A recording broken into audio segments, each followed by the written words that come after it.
ভাইয়া আচ্ছা দেন ভাইয়া, আপনার সাথে অনেক ঝগড়া করেছি, অনেক কনফ্রন্টেশনে গিয়েছি, অনেক ঝামেলা হয়েছে। আশা করি নিজ কোণে চাপ ক্ষমা করে দেবেন, আপনি যেহেতু ভালো মানুষ। আর বিশেষভাবে তো দোয়া করে দিলাম।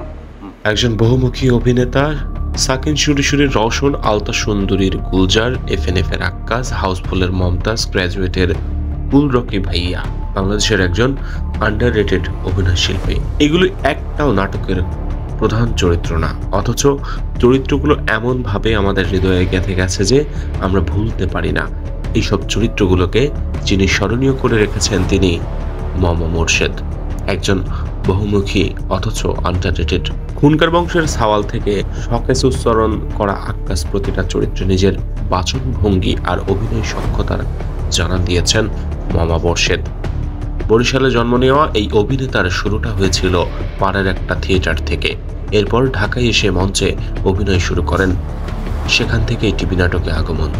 তার অভিনীত জনপ্রিয় নাটকগুলোর মধ্যে সাকিন সুরিসুরি, আলতা সুন্দরী, এফএনএফ, হাউসফুল, মাইক, তোমার দোয়াই, ভালো আছি, মা উল্লেখযোগ্য। তিনি শুধু অভিনয়ই করেন না, তিনি নাটক লেখেন, পরিচালনা করেন, আবৃত্তি করেন, অভিনয়ের ক্লাস নেন।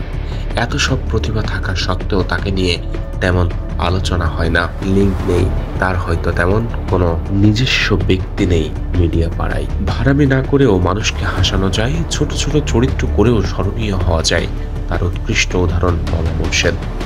তাকে এখনকার পরিচালকরা ঠিকভাবে ব্যবহার করতেও পারছে না, তার অভিনয় নিয়েও কেউ প্রশ্ন তুলতে পারে না, কিন্তু তাকে ব্যবহার করা হয় কম, তাই তিনি আন্ডাররেটেড অভিনেতা। মামা মোর্শেদ শুধু একজন অসাধারণ অভিনেতাই নন, তিনি একজন ভালো মনের মানুষও বটে। অভিনয় জীবন শুরু করেছিলেন ছোটবেলা থেকেই, সেই থিয়েটার থেকে। পরবর্তীতে মোর্শেদ এলেন টেলিভিশন এবং সিনেমায়। অভিনয়ের মধ্যেই সময় পার করে আবৃত্তির চর্চাও চলেছেন এখনও।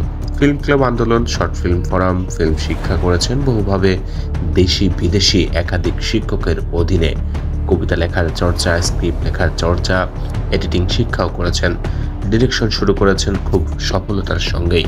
মামা মোর্শেদ আধ্যাত্মিক অভিনেতাও বলা যায়।